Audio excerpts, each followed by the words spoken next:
ओम शांति। आज 14 अक्टूबर के बाबा की मुरली के महावाक्य हैं।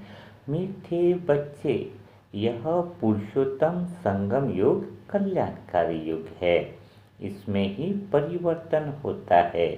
तुम कनिष्ठ से उत्तम पुरुष बनते हो। तो बाबा हमें आज उत्तम पुरुष बनाना सिखा रहे हैं। वैसे संगम युग में हम सब आत्माएं मानो बाबा की गोद में ही बैठे हुए हैं और उस परम पिता की उपस्थिति में ही हम आत्माएं उत्तम पुरुष बनना सीख रहे हैं। तो उत्तम पुरुष बनने के लिए सबसे पहले उत्तम पुरुष की परिभाषा क्या है उसको समझना चाहिए। तो उत्तम पुरुष हम किसे कहेंगे?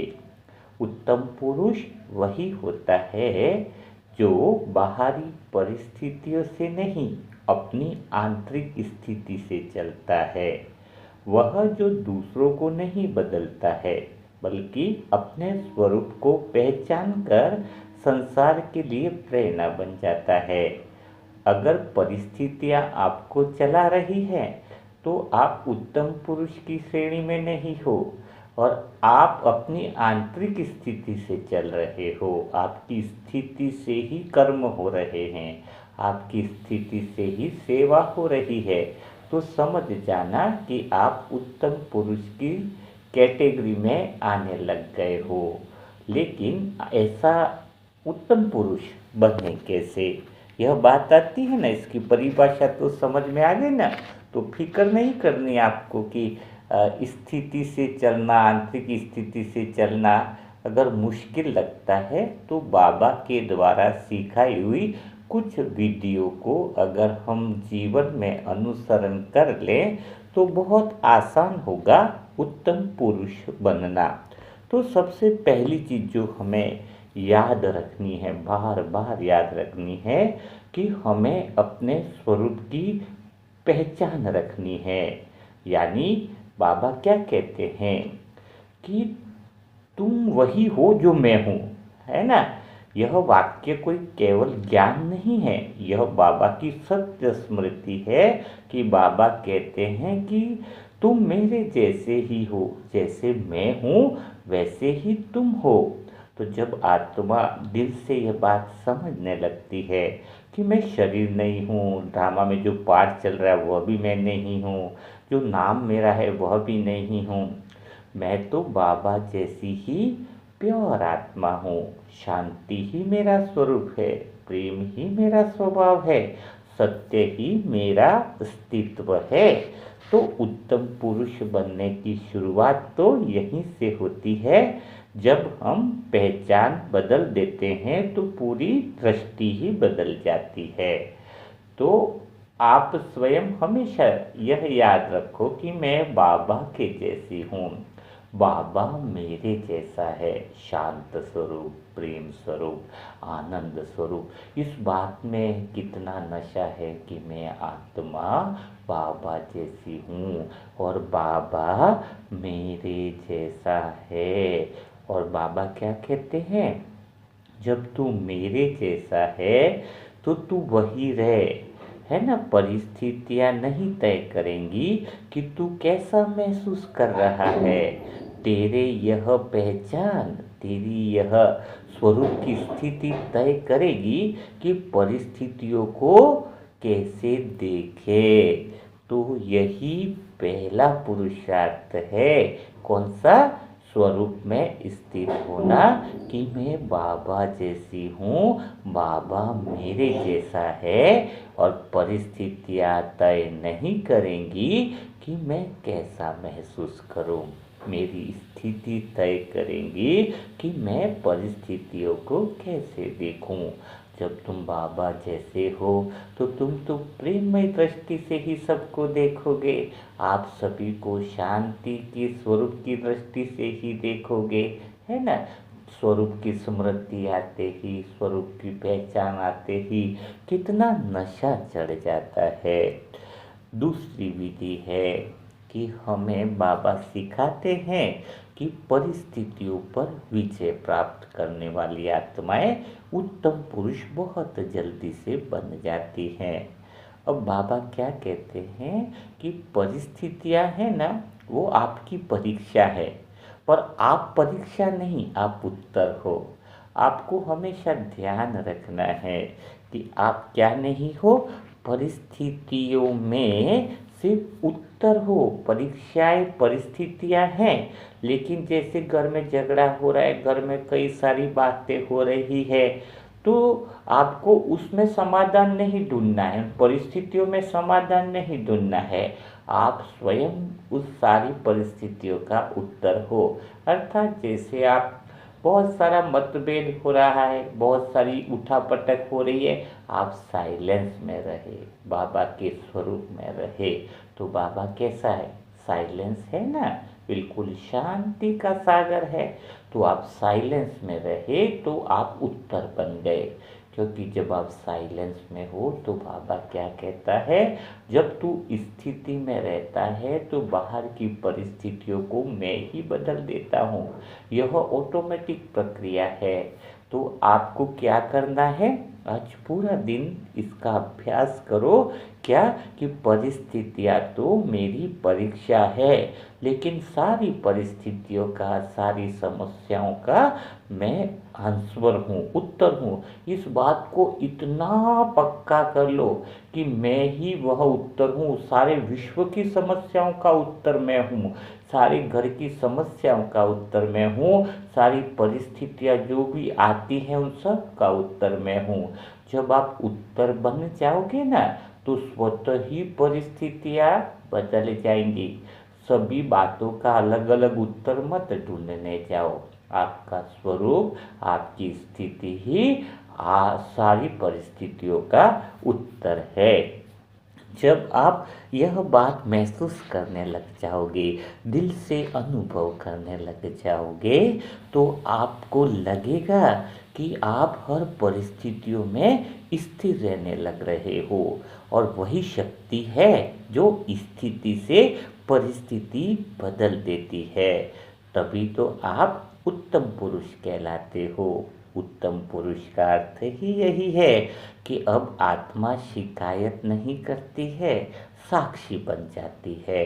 वह हर परिस्थिति को क्या बोलती है, यह तो मुझे सिखाने आई है, हिलाने नहीं आई है। तो दूसरा पुरुषार्थ क्या हुआ, स्थिति से परिस्थिति को बदलना।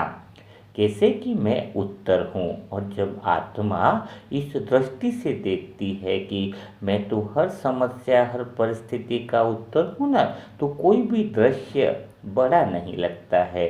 परिवार की कोई बात हो, धन की समस्या, कोई भी बात हो, वह दृश्य बड़ा नहीं लगेगा। क्योंकि अब वह क्या देखती है कि हर कठिनाई तो अवसर है, हर चुनौती एक नया लेसन है। तो यह दूसरी बात बिल्कुल दिल में बैठा लो। इसी बात के अनुभव से उत्तम पुरुष बनना जो है वो क्या होगा, बड़ा ही आनंद होगा। तो अभी सबसे बड़ी बात क्या हुई स्थिरता में, कि आज पूरा दिन इस बात का टेंशन रखना। अगर घर में मतभेद हो गए, किसी का स्वर ऊंचा हो गया, किसी की कोई ऐसी बात है जो बहुत ज़्यादा कठोर है, पर आप आत्मा हमेशा स्मृति रखो, मैं तो उत्तर हूँ, उत्तम पुरुष बन रही हूँ।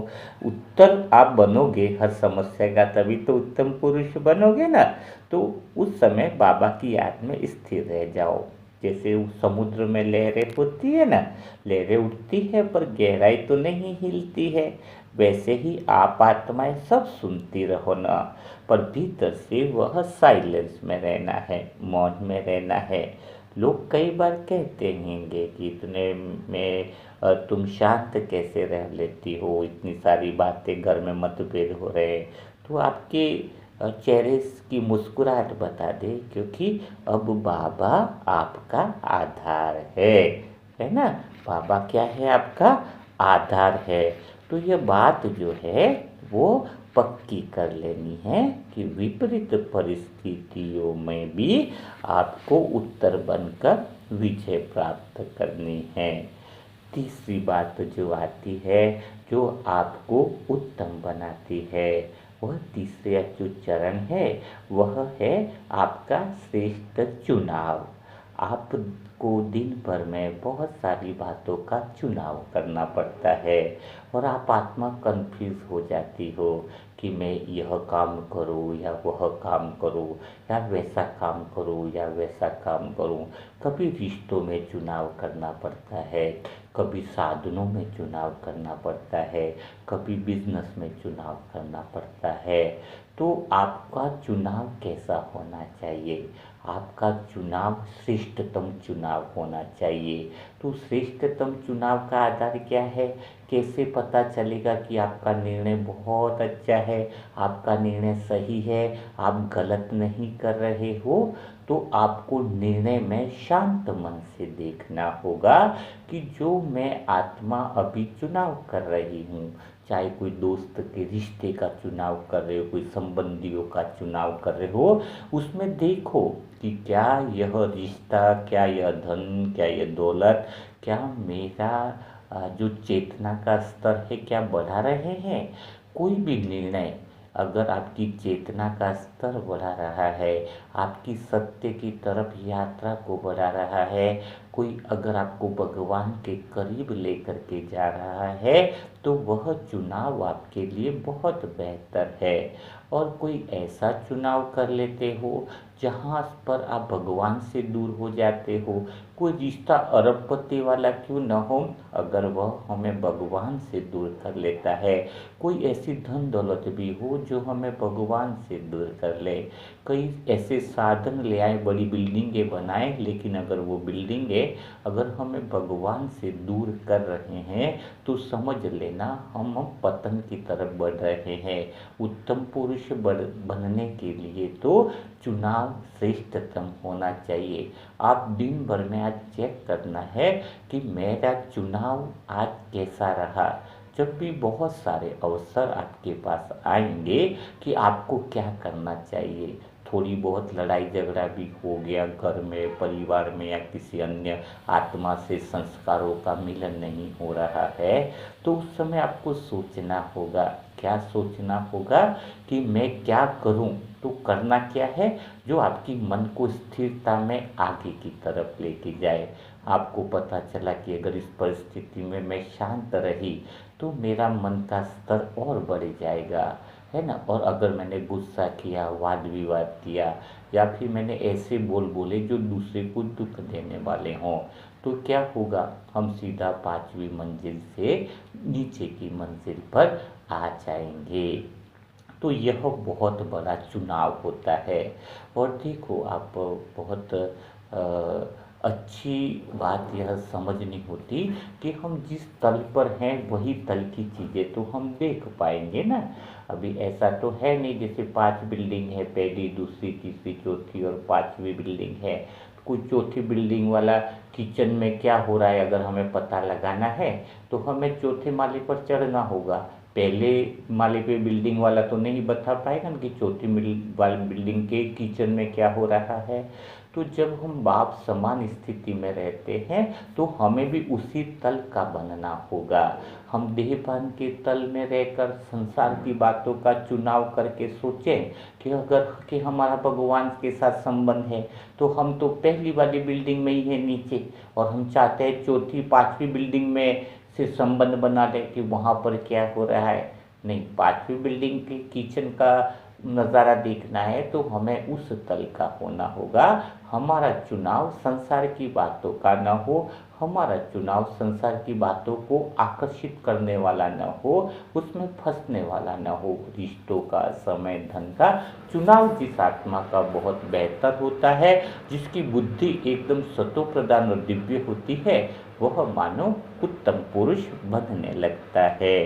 तो यह दूसरी बात बहुत अच्छे से आप आत्माओं को समझ में आई ना।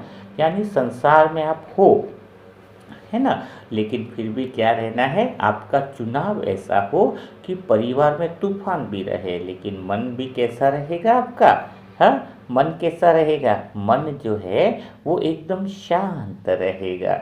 जैसे वो संसार में रहते हुए कमल रहता है ना, कमल समान रहना है, बाबा कहते हैं बार बार, है ना।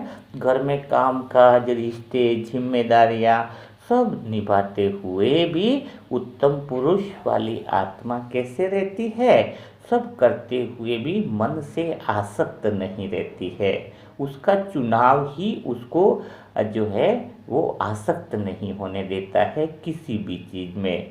जैसे माँ सबका काम करती है पर भीतर में मौन और प्रेम में रहती है, किसी की भी बात इतना दिल से नहीं लगाती है ना, बच्चों की गलती भी माफ़ कर लेती है।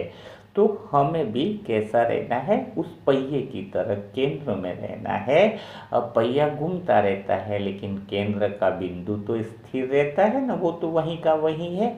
तो यह बात दिन भर में याद रखनी है कि मेरा चुनाव ऐसा हो जो मुझे सत्य के केंद्र से नहीं हटाए, मेरी शांति के स्वरूप से, मेरी प्रेम की जो ओरिजिनल जो स्वरूप है ना, उससे मुझे नहीं हटाए।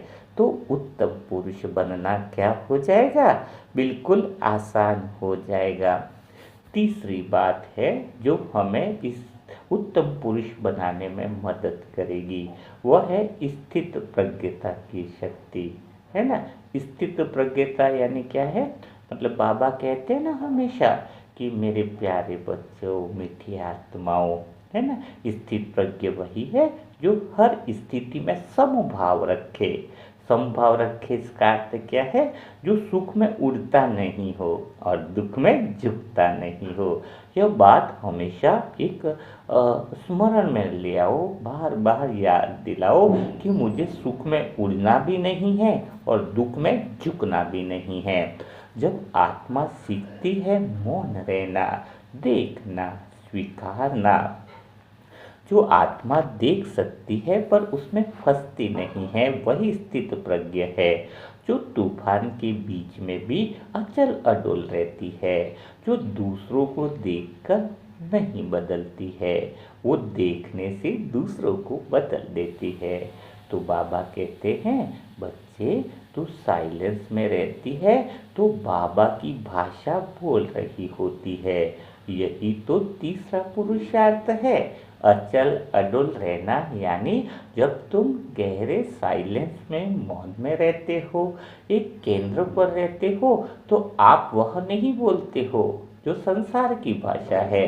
आपके अंदर से स्वतः ही वह बोल निकलते हैं, मानो बाबा ही बोल रहा है, बाबा के ही बोल है। और बाबा के बोल तो सब आत्माओं को सुख देने वाले होते हैं। आपके बोल तो वरदानी बोल बन जाते हैं, क्योंकि आपका वह अशुद्ध में तो रहता ही नहीं है। आप तो साइलेंस में हो, प्रेम में हो, शांत स्वरूप में हो। मूर्ति के सामने कितने लोग जाते हैं बोलने के लिए, मेरे साथ ये समस्या है, मेरे परिवार में इसने ऐसा बोल दिया। मूर्ति जवाब देती है?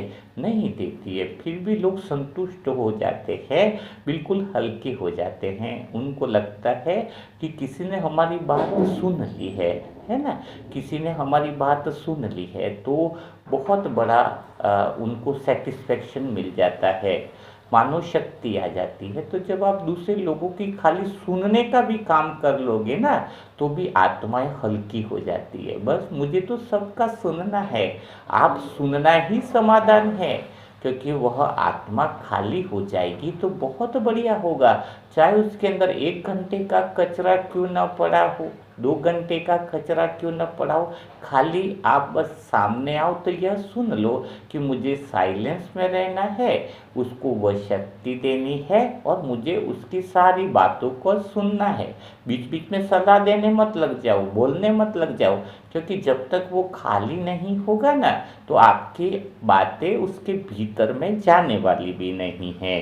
तो आपको समझ में आया क्या कि मौन में रहते हुए, केंद्र में रहते हुए आपको क्या रखना है? अचल अडोल स्थिति रखनी है, तो जिससे आप आत्माएं उत्तम पुरुष बन जाओगे। चौथी बात है जो और ज़्यादा ज़रूरी है, वह है संकल्प पे बहुत ज़्यादा अटेंशन देना होगा। क्योंकि बाबा हमेशा हमें सिखाते हैं। हम आत्माओं ने निरंतर अनुभव किया है, दादियों से भी सीखा है कि बाबा हमेशा बोलते हैं कि तुम्हारे विचार ही तुम्हारा संसार है। आप आत्मा जैसा सोचती हैं वही अनुभव करती हैं, और वही अनुभव करती हैं और वही बनती हैं, है ना। तो देखो, आप जैसा सोचते हो वैसा ही बनते हो, वैसा ही अनुभव करते हो। तो जब आत्मा यह पहचान लेती है कि हर विचार तो एक बीज है हमारी यात्रा का, कि हम संसार की तरफ यात्रा करेंगे या सत्य की तरफ यात्रा करेंगे, तो वो सोचने से पहले रुकना सीख लेती है। उत्तम पुरुष वाली जो आत्माएं होंगी या जो बनना चाहती है, वो हर विचार से पहले रुकेंगी कि यह विचार मुझे कहाँ की तरफ लेकर के जा रहा है। अगर हर विचार से पहले मुझे बाबा की याद आ जाए, तो वह विचार मानो श्रेष्ठ संकल्प बन जाएगा। थोड़ा धैर्यता से बोलो, सोच कर बोलो, कि उस विचार से पहले लगे कि मैं केंद्र से बोल रही हूँ और बाबा की याद है उस विचार में, तब तो कहेंगे कि सेंटर पॉइंट की याद है। कई बार आप बहुत अच्छी बातें बोल दोगे, लेकिन वह अहंकार के केंद्र से वह बात निकलती है, क्योंकि अहंकार वाला व्यक्ति तो बातें तो अच्छी करेगा, क्योंकि उसके पीछे लेकिन उसकी इच्छाएं और कामनाएं छिपी रहेंगी कि मेरी बात को लोग तवज्जो दे, मेरी बात का रेस्पॉन्स दे, मेरी बात की वाहवाही लूटें, है मेरी तारीफ करें। लेकिन जो विचार, जो ज्ञान, जो सच्चा शब्द है, वह केंद्र बिंदु से निकलने का अर्थ है कि वह बाबा की याद से निकले। तो थोड़ा रुक जाओ, सोचने से पहले, बोलने से पहले थोड़ा सा रुकने की आदत बनाओ कि मुझे रुकना है, पोज लेना है, स्टॉप रखना है। यह पोज लेने की जो आदत है, यह जो रुकने की आदत है, वह आपको कामयाबी के ऊंचे शिखर तक लेके जाएगी।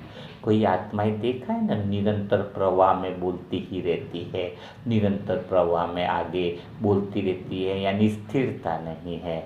तो आपको अंदर से वह स्थिरता लानी है, और स्थिरता आएगी कि बोलने से पहले 1 सेकंड रुक जाया करो, अंदर से रुकना है। विचार करने से पहले रुको कि क्या उसमें बाबा की याद है, क्या उसमें बाबा का वह साइलेंस है, क्या बाबा की वह शक्ति उस विचार में भरी पड़ी है या नहीं। तो जब आपकी यह चेकिंग होगी, जब आपको अंदर से यह महसूस होगा कि संकल्प से ही सृष्टि की रचना होती है, विचार ही मेरी स्थिति बनाती है, तो आपका हर विचार जो है वो बहुत पावरफुल हो जाएंगे। अब आप दिल से अनुभव करने लग जाओगे कि आपके विचार अब कोई साधारण नहीं रहे, अब तो वह बाबा की याद से भरे पड़े हैं। अब आपका हर विचार क्या होगा पता है? साइलेंस का माध्यम बन जाएगा, घर में शांति आने लग जाएगी, आपकी हर फीलिंग, हर भावना दुआ बन जाएगी।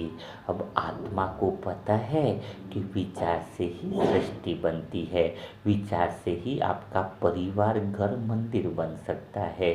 आप अगर ये पक्का कर लो कि मेरे हर विचार में मुझे रुकना है, पोज देना है, उसमें बाबा की याद है या नहीं, वह मुझे चेक करना है, तो आज क्या संकल्प लोगे, आज क्या दृढ़ता अपने अंदर अपनाओगे कि मुझे संकल्प से क्या बनना है, प्योर बनना है, विचारों से मुझे पवित्र बनना है ना। तो जब विचारों से आप पवित्र बनना चालू करोगे, तो अंदर स्वतः ही आपको महसूस होने लगेगा कि बाबा जो मुझे उत्तम पुरुष बनाने के लिए आया है, मैं आत्मा उत्तम पुरुष बनती जा रही हूँ। 5वीं बात क्या है? अनुभव की गहराई लानी है ना। अनुभव की गहराई बहुत ज़्यादा ज़रूरी है। बाबा कहते हैं ना हमेशा कि मीठे बच्चे अब ज्ञान नहीं, अनुभव कर। अव्यक्त वाणियों में भी बाबा ने यह बात बहुत जोर दिया, इस बात पर बहुत ज़्यादा अटेंशन दिलवाने की कोशिश करी है कि अब ज्ञान नहीं है ना, अनुभव कर। तो बाबा जो है ना, क्यों कहता है ऐसा?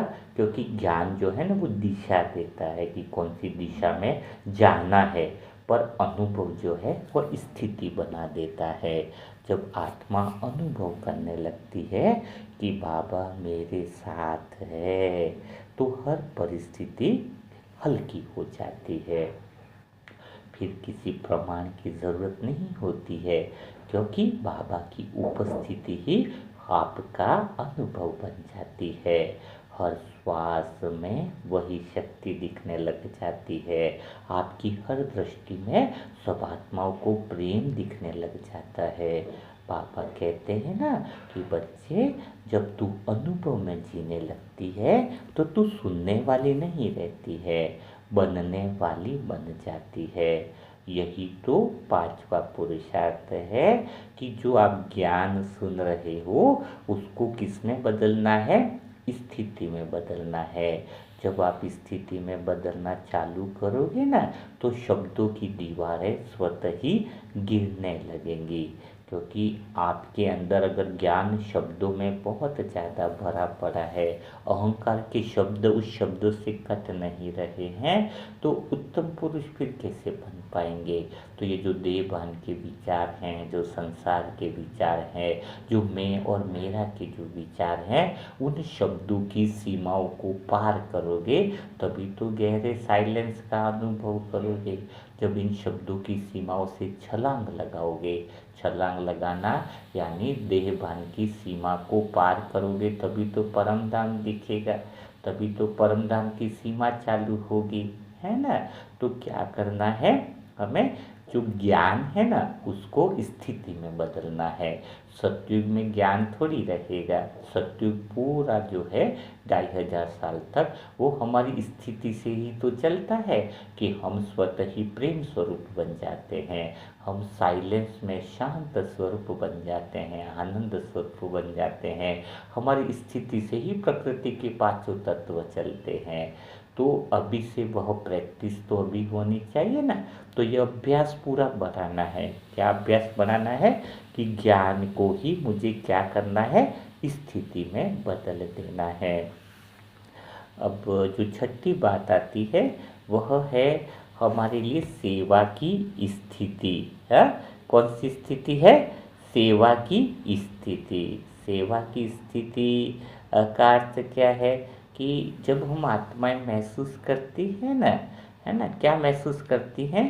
कि मेरी स्थिति ही अब सेवा है। यह बात बार बार पक्की रहती है। जो उत्तम पुरुष वाली आत्माएं होती है ना, उसके दिल में एक बात पक्की हो जाती है कि मुझे न तो शब्दों से कोई समाधान करना है, न मुझे कोई शब्दों से ज़्यादा सेवा करनी है। अब क्या उसको महसूस होने लगता है कि मेरी स्थिति क्या है, और स्थिति ही सेवा बन जाती है। तो यह बात पक्की करनी है, क्योंकि जब आप ऐसा करना चालू कर रहे हो तो मुझे तो महसूस भी हो रहा है कि आप में से कई सारी आत्माएं जो अभी अच्छी स्थिति बना रही हैं, तो अब आत्माएं आप बोलती नहीं हैं, आपका साइलेंस बोलता है। आपकी दृष्टि से ही दूसरों को शांति मिलने लग जाती है। आप जहाँ पर भी जाओगे ना ऐसी स्थिति में, तो आपकी उपस्थिति से वातावरण बदल जाता है। अगर अभी भी वातावरण चेंज नहीं हो रहा है तो आपको अपनी स्थिति बनाने पर ध्यान देना होगा। आपकी स्थिति ये जो परीक्षाएं आती हैं छोटी मोटी, चाहे वो शरीर की है चाहे धन की है, तो आप ये मत सोचो कि परिस्थितियाँ मेरे साथ है। अभी संसार में कोई भी ऐसी आत्मा नहीं है जिसके पास कोई परीक्षा न हो। चाहे कोई निमित्त आत्मा है, कोई बड़ी आत्मा है तो उसके पास भी परिस्थितियाँ हैं, कोई साधारण आत्मा है तो उसके पास भी है।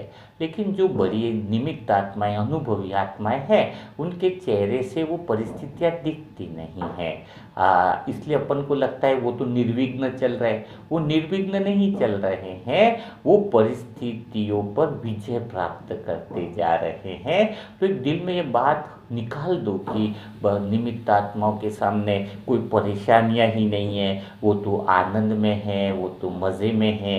हाँ, तो उनको तो कोई काम ही इतना काम का कोई परेशानी या विघन नहीं है ना? उनके सामने भी परिस्थितियाँ हैं, इतनी परिस्थितियाँ हैं कि हम उसको शब्दों में बयान नहीं कर सकते हैं।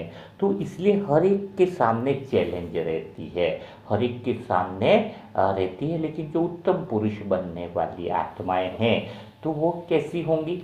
उत्तम पुरुष वाली आत्माएँ जो होंगी, वो क्या होंगी? वह सेवा अपनी स्थिति से ही सेवा बना लेगी, है ना? सेवा की स्थिति रहेगी। तो यह बात क्या करनी है? दिल से हमें क्या करनी है? अनुभव करनी है। और जब आपकी स्थिति पावरफुल होगी ना, तो जो 10 घंटे का काम है ना, वह 1 घंटे में होने लगेगा। यानी 10 घंटे का काम आप 1 घंटे में अपनी स्थिति से कर सकते हो। यह बहुत प्रैक्टिकल अभ्यास है। अगर मैं आत्मा अपना स्वतः ही मतलब निजी अनुभव बताऊं, तो आपको बहुत आश्चर्य लगेगा, मुझे ही आश्चर्य लगता है। मुझे इसलिए आश्चर्य लगता है कि मुझे पता ही नहीं कि मुझ आत्मा ने कुछ किया है। अभी तक जो एक बुक लिखने में लोगों को 2 महीना 6 महीना लग जाता है, अभी आप सब आत्माओं को खुशी होगी, आनंद होगा कि 35 बुकें कंप्लीट हो गई है लिखने में, और वो भी एक एक बुक 200-200 पेज की है। तो यह सब तो बाबा ही करा रहा है। सुबह से शाम तक पूरी कलम चलती ही रहती है, और यह दिसंबर के एंडिंग में आप सभी भाग्यशाली आत्माओं को सभी बुक्स पढ़ने को मिल जाएगी, है ना? तो ये सब तब तक तो और बाकी सारी भी चीज़ें लिखी जा रही हैं, एक एक बात इतनी गहराई से लिखी जा रही है कि भगवान से बातें कैसे करें, उसकी ही आपको 250 पेज की बुक है, ताकि आप बुक पढ़ते पढ़ते वह गहराई में उतर जाओ। बुक का अंतिम पृष्ठ पढ़ो, तब तक आप उसका स्वरूप बन जाओगे, ऐसा बाबा अनुभव करा रहे हैं। तो बात क्या आती है कि आपकी स्थिति से सेवा होती है। अगर आपकी अंदर की स्थिति सही नहीं है, तो जो काम 1 घंटे में होना चाहिए वह 10 घंटे में होता है। कई बार आपने आत्माओं से सुना होगा कि मैं आत्मा लाइट बिल भरने गई तो 4 घंटे लग गए, इतनी लंबी लाइन लगी थी। और कोई आत्मा कहती है, अरे मुझे तो लगा था कि ये काम 4 घंटे में होने वाला है, लेकिन यह काम तो 10 मिनट में हो गया है। तो आप यह महसूस करो, अगर आपकी स्थिति अच्छी है तो हर काम आपका मिनटों में खत्म हो जाएगा, सेकंड में खत्म होने लगेगा। क्यों? क्योंकि आपके पास बहुत समस्याओं के उत्तर आने लग जाते हैं, स्वतः ही उत्तर आने लग जाते हैं कि अभी आगे क्या करना है, आगे क्या लिखना है, कौन सी चीज़ करनी है। मानो ऐसा लगता है कि सामने से सब चीज़ें आ रही है और अपन निमित्त बन करके खाली चल रहे हैं, कुछ चलाने वाला चला रहा है। तो ये बात पक्की करो सेवा की स्थिति में, क्या कि मेरी स्थिति ही सेवा करेगी। यह बात बार बार दिल में बैठा लो, क्योंकि बाबा क्या कहते हैं, बच्चे उत्तम पुरुष तो वही है जो दूसरों के लिए प्रकाश बन जाता है ना? जो अपने संकल्प से, अपने विचार से, अपनी स्थिति से आत्माओं तक बाबा की शक्तियों को पहुंचा देता है। तो अब आप आत्माएं जान गई हो ना, महसूस कर रही हो ना कि उत्तम पुरुष बनना मतलब क्या? कि अपने अनुभव को दूसरे तक फैलाना। बातें नहीं फैलानी है, शब्द नहीं फैलाने हैं, आपके अपने अनुभव, आपकी स्थिति जो है वह दूसरे तक पहुँचे, और उन आत्माओं का मिलन भी किसके साथ हो जाए? बाबा के साथ हो जाए। सभी आत्माएं बाबा के साथ जुड़ जाएं, तो कितना अच्छा रहेगा, है ना?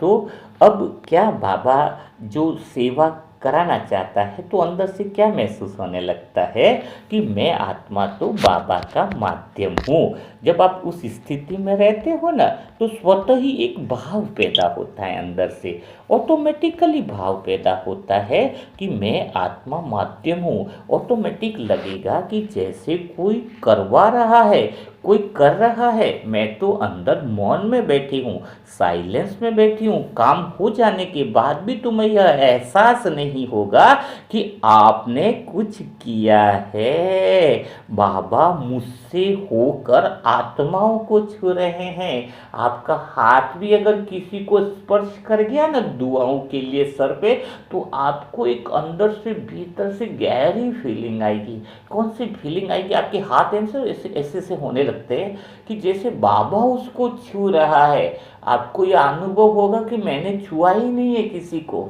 है ना। ऐसा गहरा अनुभव जब होने लग जाएगा तो कहेंगे स्थित प्रज्ञ आंतरिक स्थिति आपकी स्थिति सेवा कर रही है। आप जब किसी को दृष्टि दोगे, वो प्रेम स्वरूप, वो आनंद स्वरूप से भरी हुई, वो बाबा के स्वरूप, वो पहचान वाली, तो आपको अंदर से महसूस होगा कि बाबा उसको दृष्टि दे रहे हैं, बाबा उसको वह अनुभव करा रहे हैं। जब बाबा के साथ वह कंबाइंड स्थिति स्वतः ही अनुभव होने लग जाए तो समझ लेना कि आप बाप समान श्रेष्ठ ते श्रेष्ठ उत्तम पुरुष बन चुके हो। तो आप आत्माओं ने आज उत्तम पुरुष बनने की क्या क्या विधियाँ सीखी, उसको रिपीट करना है। तो पहली चीज़ क्या बताई आपको कि पहली चीज़ बताई कि आपको पहचान में रहना है कि मैं बाबा जैसी हूँ, बाबा मेरे जैसा है। दूसरी बात क्या बताई आपको उत्तम पुरुष की पहचान के लिए कि आप जो बनोगे, परिस्थितियाँ जो हैं वह तो प्रश्न है, लेकिन मैं आत्मा सारी परिस्थितियों की, सारी समस्याओं का क्या हूँ? उत्तर हूँ। तीसरी विधि क्या बताई आपको? स्थित प्रज्ञता की, यानी हर परिस्थिति में भी आप भीतर से मौन में हो, आप साइलेंस में हो, आप स्थिर हो, पहिए के केंद्र की तरह स्थिर हो, तो समझ लेना वह आपको उत्तम पुरुष बना देगी। चौथी चीज कौन सी बताई? संकल्प, विचार। आपके विचार का केंद्र क्या है, यह देखना है पूरा दिन कि आपके जो विचार हैं वह शुद्ध मन से उत्पन्न हो रहे हैं, अर्थात हर विचार से पहले रुकना है कि वह बाबा की याद में है या नहीं। जब बाबा की याद में आपके विचार उत्पन्न होंगे तो आपकी हर एक भावना शक्ति बन करके पूरे परिवार में, पूरे संसार में लाइट हाउस बनकर फैलने लगेगी। और पांचवी चीज कौन सी बताई? अनुभव।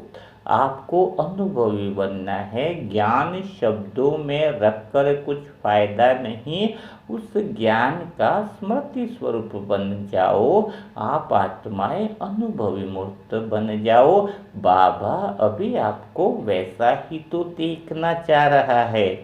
और लास्ट चीज कौन सी बताई कि आपकी स्थिति ही सेवा करे, है ना। शब्दों से नहीं, कर्मों से भी सब बाद में, लेकिन अगर आपकी स्थिति अच्छी है तो क्या हो जाएगा? आपकी सेवा बन जाएगा। अब आपका चलना भी सेवा हो जाएगा, आपकी दृष्टि में भी शक्ति होगी, आपके साइलेंस में भी दूसरों को दुआओं का आशीर्वाद होगा। इसलिए तो बाबा क्या कहते हैं कि मीठी आत्मा, मेरे प्यारी लाडली आत्माओं, अब तुम वही बन गई हो जो मैं हूँ।